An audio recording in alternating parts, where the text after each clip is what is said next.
when I was first grasping this concept, it was hard because we don't actually realize how many things out of the day we do from separation. So everything that we do ought to be in coherence with the Father, with His will. He gave me this picture. And this is kind of like a feminine thing kind of go through, right? Like there's a part of us that want to be independent and do everything ourselves. But then there's this feminine part that is the receptive part and allows the masculine to do the things that,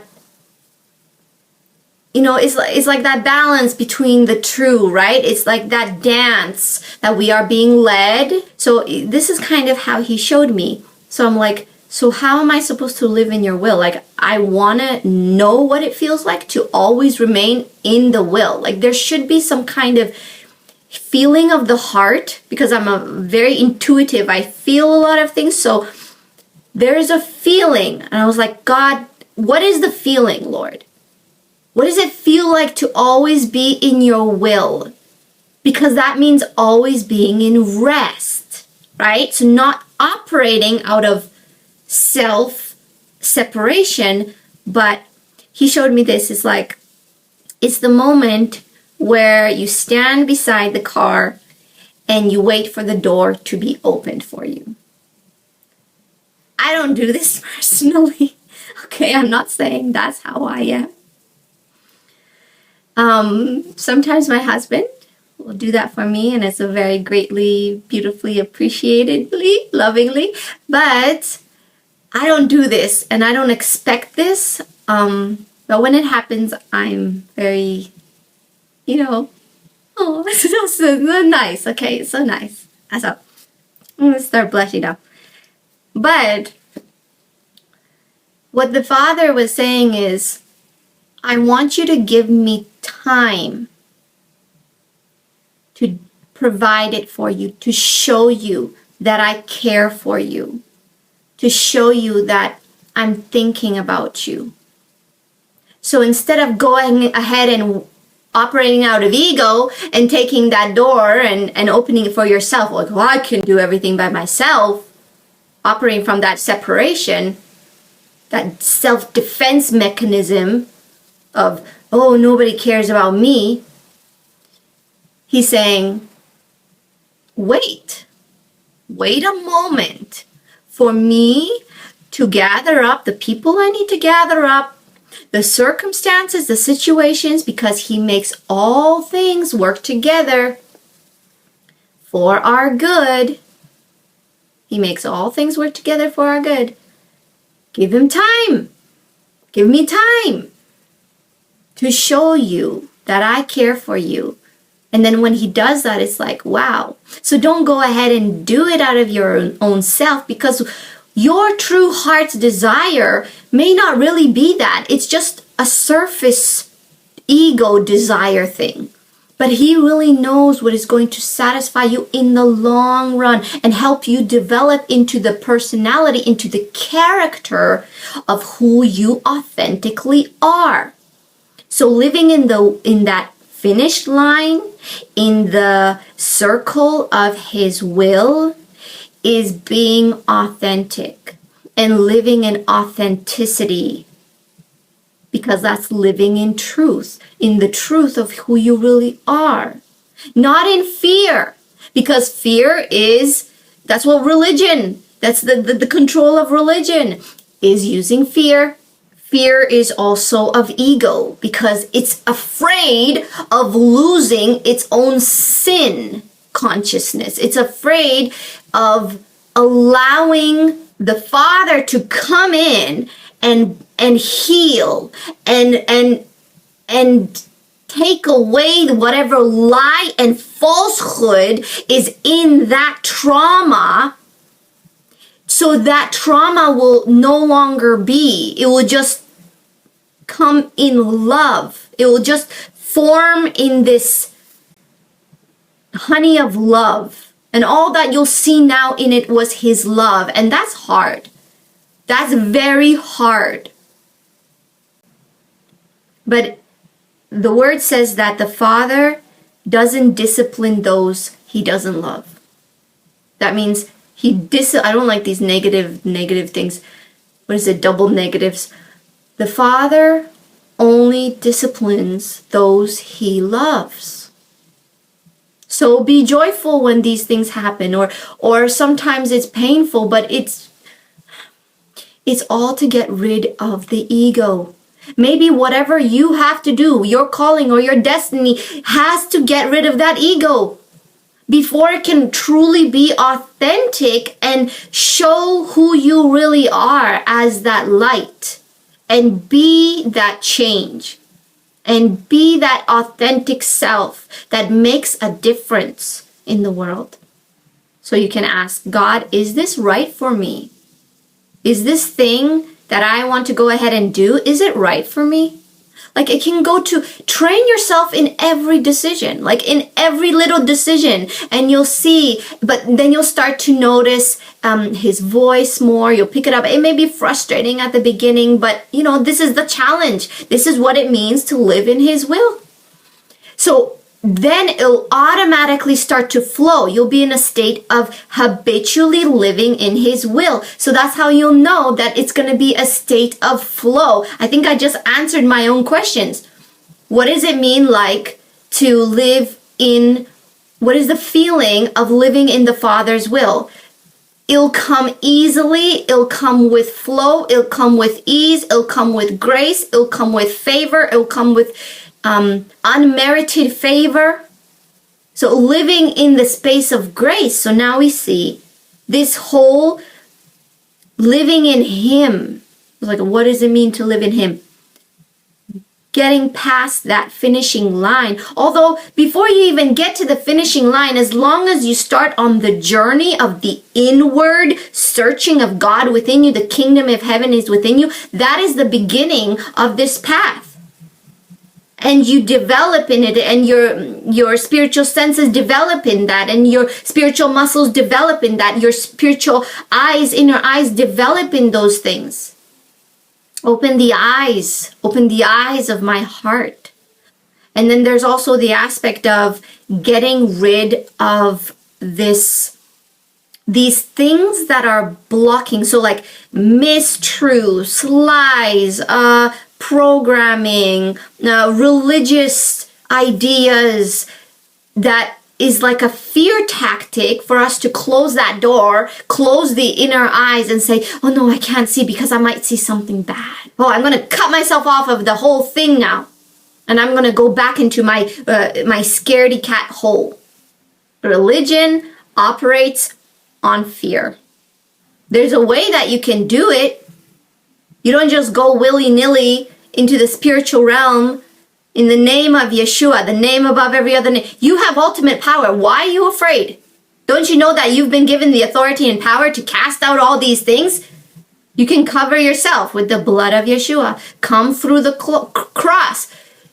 Come through that love gate of his blood, of the cross. Like, people are so afraid. Oh, I can't do that. I can't do that.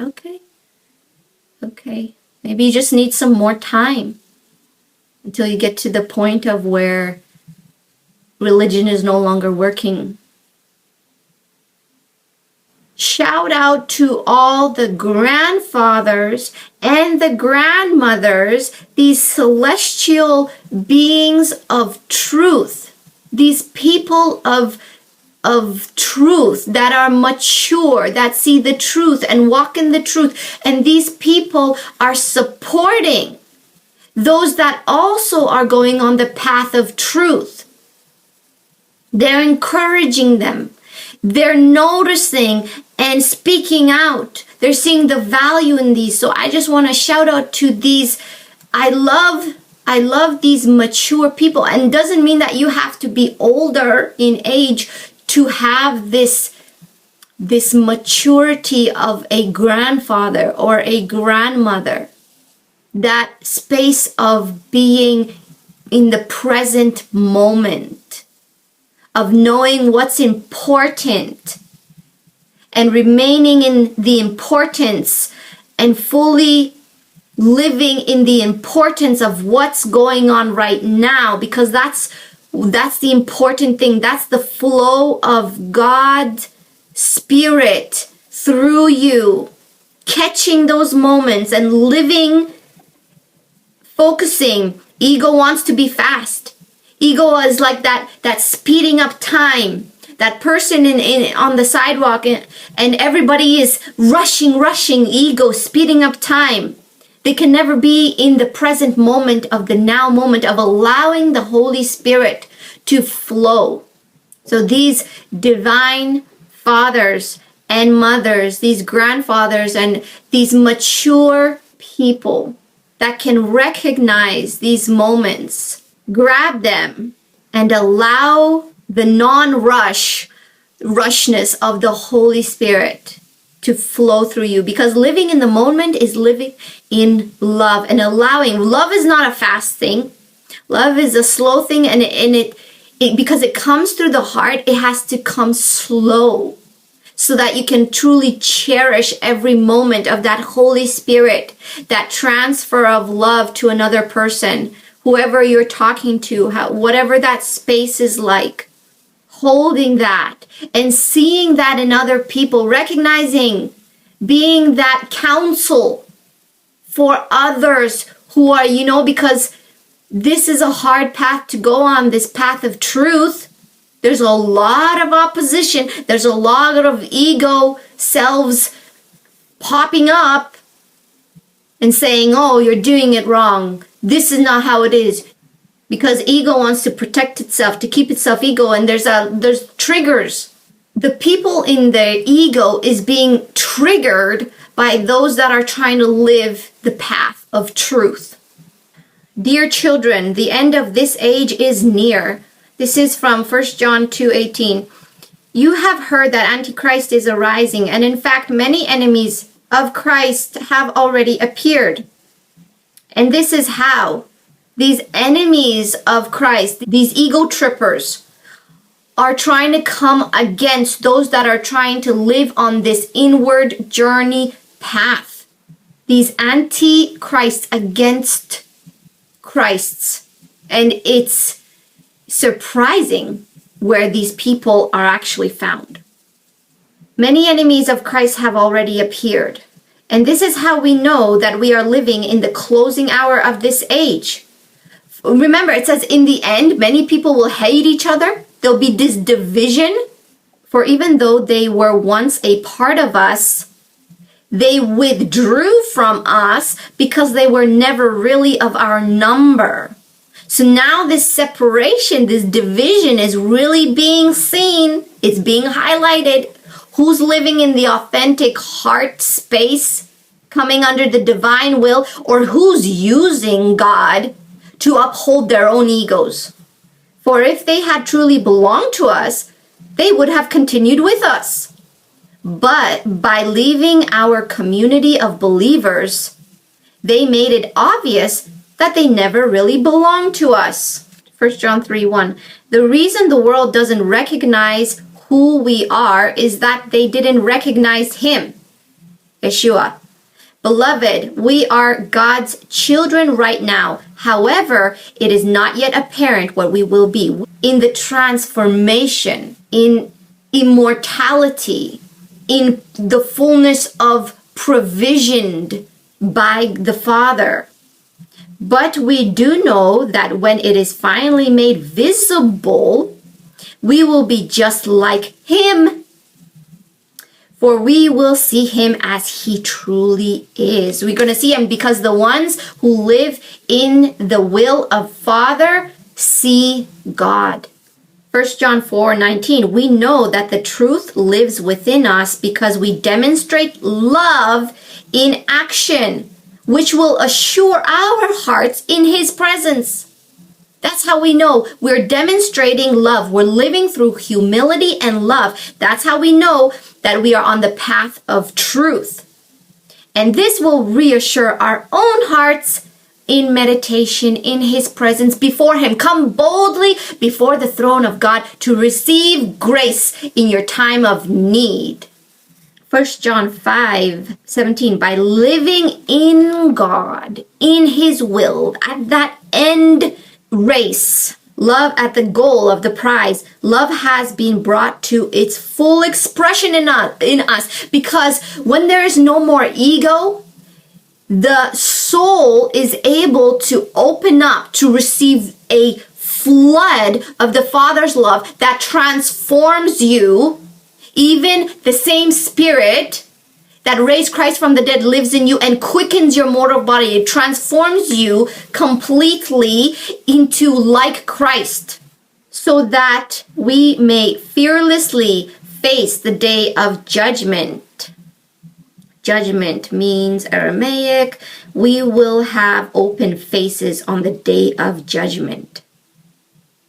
Because all that Jesus now is, so are we in this world. Not when you die and go to heaven, in this world. But now we know how. Love never brings fear, love never brings fear, for fear is always related to punishment. Because ego keeps the sin of Adam and Eve. Ego was born from that sin. Ego wants to preserve itself and keep itself from dying. So there is fear. Fear is always related to punishment, but love's perfection drives the fear of punishment far from our hearts. 19, our love for others is our grateful response to the love of God first demonstrated in us. All these things are not just some fake religious thing that you do. It's when you go within, you find the Father within, you receive the fullness of his love within. But that fullness is when ego doesn't exist. But if ego is still there, then you can still receive the Father's love, and it can still transform